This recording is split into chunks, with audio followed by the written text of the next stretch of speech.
Go to TAPgiles.com to learn dreams, engage my services, and support the channel. Someone was asking how to be able to grab stuff with the imp, but be able to lock it to a grid. And you, as far as I know, you can't really do that with actual imp grabs. So I made a method of being able to move objects around, not actually using imp grabs, but just telling the object that it's been grabbed and where to move to, essentially. And then you can use whatever logic you want to adjust how that works. So first let's make one of those boxes, but this logic can just apply to any object you want, of course. And I will add a chip and then group them up. Okay, so this doesn't have to be movable or anything. You can have this do whatever you want it to. Now we want to be able to tell if this is being hovered over by the imp. So I will use the grab sensor over here. So if I just make the cube glow, then when I am hovering over it, then we'll power the keyframe, and that keyframe will make this glow. So the grab sensor needs to link up to the actual group or the sculpt, because it uses that to know what we're checking to see if it's hovered over. So if we take sense grab and link it to the group and try that in play mode, then when we're hovering over it, then it's glowing. And if there's like two of them close by, then only one of them can be actually hovered over. So that's how we can easily get around that. So now we want to know if we are grabbing it or not. So while we're hovering over it, we want to pay attention to if we start grabbing and if we stop grabbing, so we let go. So if we have a tag called, I'll call it dragging, so start dragging, then in some other logic somewhere else we can have a trigger zone looking for a tag and looking for the start dragging tag. So I'll use up and down the D-pad to go through the different names in the scene and make that scene wide. So you can see the face of the gadget went black and it's sending a signal out from tag output, and that's why it's glowing. So if I turn this off, now it's not sending a signal, and when I turn it on, it is sending a signal. So we can use this to kind of communicate between two places in the scene quite easily. And we'll have another one for stop dragging.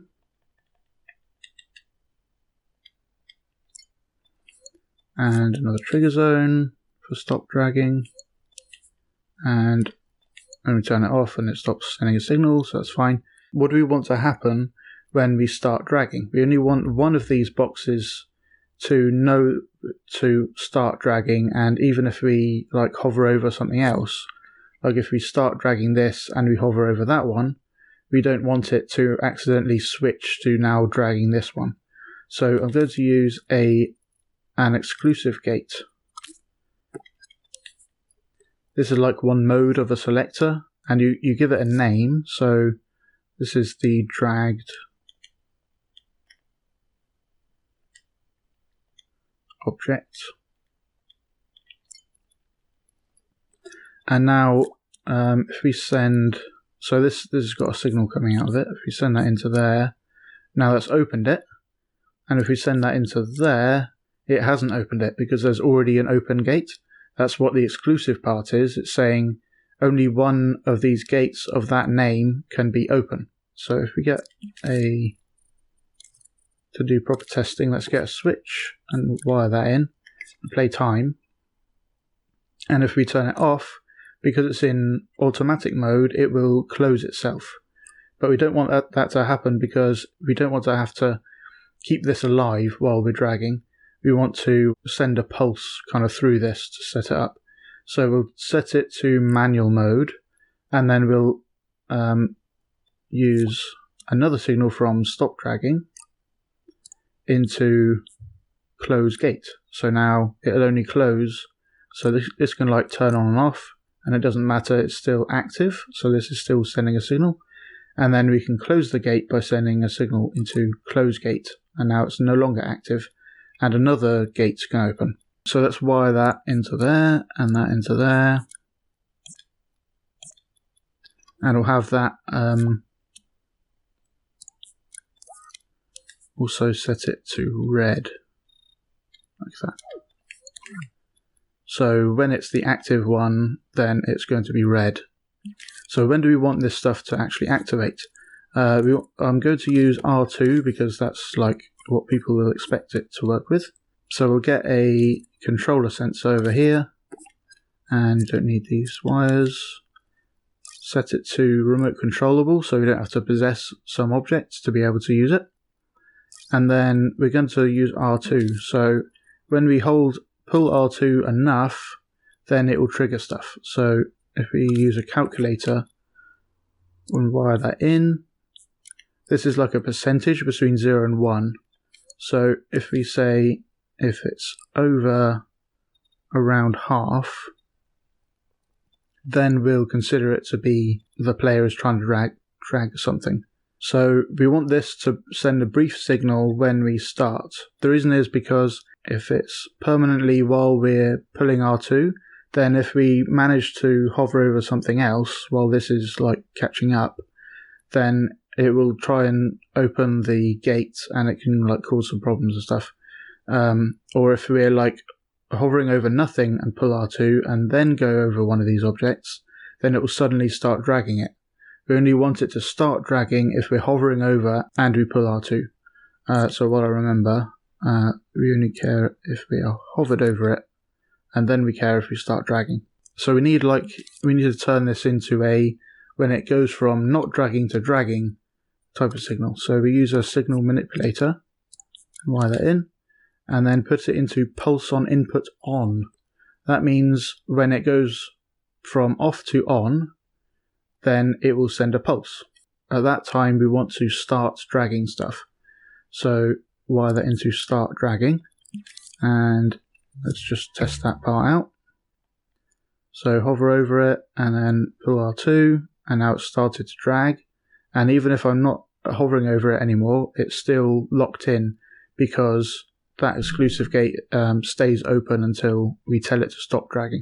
Yeah, and if we start pulling R2 over here and then go over it, it doesn't start dragging. So we want to know when we go from on to off as well. So if we get another signal manipulator, we go to the custom remapper mode, and there's a whole load of options here, don't worry about them. We want to pulse that off. So now if we go from an on signal to an off signal, or we let go of R2, then we want to send the stop dragging signal to this, which will turn off the exclusive gate. So let's try that. So start dragging it, and then if I let go of R2 over here, it stops dragging. And that's what we want. And we'll just check what happens if there's more than one of them. So I'll start dragging, and if we hover over the other one, it still glows when we hover over it.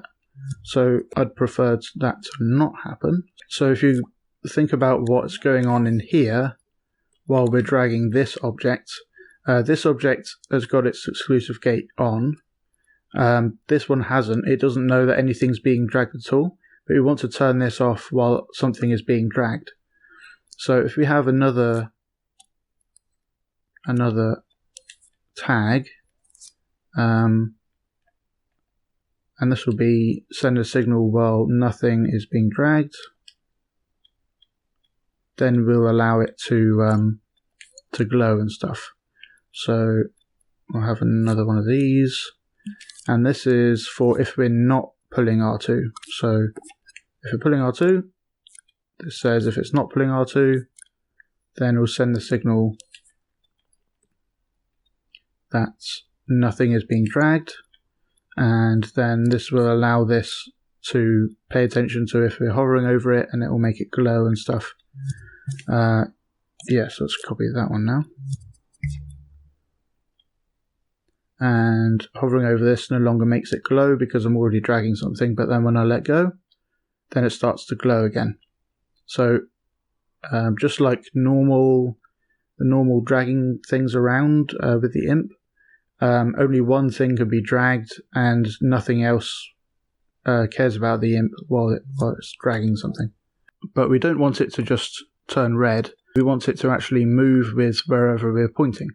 So first let's find out where we're pointing with an imp tracker. And I'll put it on the grid, and now we have like a convenient point on the tip of the imp. Cool, and just to demonstrate something.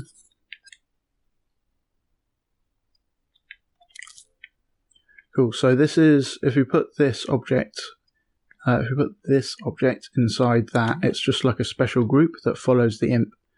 And now when you play, it's like it's following it perfectly, but by default the imp kind of faces the camera, but we want the imp to kind of face away from the camera, so that when we point here, that line will point from the camera through the imp tip all the way into the scene to like this part of the ground that we're hovering over. So if you tweak that to follow imp behavior to gun style, then it will be looking away, and we can barely even see that line. But if we like point it at the edge there and then pause, then it's still there, but it's because it's facing perfectly the camera, we can't really see it. So just delete that. And now we want a laser scope to point into the scene, and that will tell us where the laser scope is hitting on the ground and give us a position, and then we can move these objects to that position.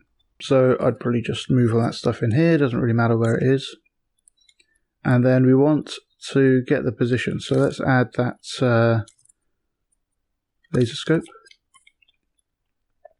Move the base of it up to the tip of the imp, and then lean it over like that. And then you want to make it long so that it goes into the scene and hits something. But we don't want it to hit these things, we just want it to hit the actual ground. Let's make the ground scenery, and then have the laser scope only pay attention to scenery. And now because it's X-ray, because it's on X-ray mode, if it hits something that isn't scenery, it will keep going and keep looking for scenery. And I'll use the freeze tool again to freeze that. So when I hover over it, it doesn't keep flashing all the time. So while it's dragging stuff, I want to send the position. So if I like look at something like that, then you can see it's got a little green arrow and a green dot, and that dot is the position on the ground of the sculpt that it's hit, and it will send that position from hit position. So we'll send that position over Wi-Fi with a receiver, and you can just set it to scene, so it doesn't matter where the transmitter is. Yeah, we'll send that through there. And then over here, while this object is being dragged, we'll power this chip and put that in there and make sure it's on. So this will have a transmitter that's listening for that position. So transmitter, position, and this will talk to position transmitters. And what will this do with that data? It will follow, and this will be the position coming out of here. And if we tweak the follower, we can wire it into target position, and then like turn these up and stuff. So while it's being dragged, it will move to wherever we're pointing to with the laser scope. Yeah, so instead of wiring just the grab sensor, we'll wire the whole chip to the group. And now the grab sensor and the follower will all relate to this object. Right, so now it's like moving around, and you can let go and it stops moving around, and you can move around again. But you can kind of see it flashes to the middle, and if we move over, if the laser scope can't find anything, then it goes to the center, and that's because it will be sending zeros because it hasn't hit anything. So if we actually hit something, then we'll send it first of all, but also it will only move this if it's found a position. So if we wire that into there, but we need to get the actual, instead of checking each separate thing, we just want to know the distance from 0. So if the distance from 0 is 0, then that's fine. But if it's more than 0, then we know we want to move to it. So if we use L1 and X on here until it gets to the modulate mode with the X like that, it will turn the position into a distance from 0 and then multiply it by whatever's in the settings. So we'll set it to 1. And then if that distance is equal to 0, then if the distance is not equal to 0, then we'll move the follower. But also we will probably have a camera like this that kind of makes sure that all we can see is the ground. And now we'll never be able to get it out of range. There we go, so it's always following. But you may notice it's kind of sunk into the ground, which I don't want to happen. And that's just because the position is going to be on the ground, and the follower by default is in the center of the object. So let's just adjust it to be at the bottom of the object. And now the bottom of the object will be on the ground while you're dragging it. Okay, job done. And if we have like multiple of these, it still works fine. And it does kind of lag behind slightly, but like if you want it to actually be 1-to-1, then you'd have to use the imp grab because it works differently. But it also kind of has lag as well, because when you drag something really fast, it tends to the imp moves correctly, but then the object kind of springs into place and stuff like that. So now you can do other stuff like changing what this position is based on different things. For example, you can round it to a grid position, which I have a tutorial for, but I won't go into too much detail right now. So then that'll move, and we've got it kind of locking to the grid like that. And I can adjust how big the grid is, so that's a bigger grid, like that. And I don't think you can do that kind of stuff with a normal imp grab. So this lets you kind of adjust everything to how you want. Thanks for watching. I hope you learned something interesting. Go to patreon.com/TAPgiles to learn something new every day.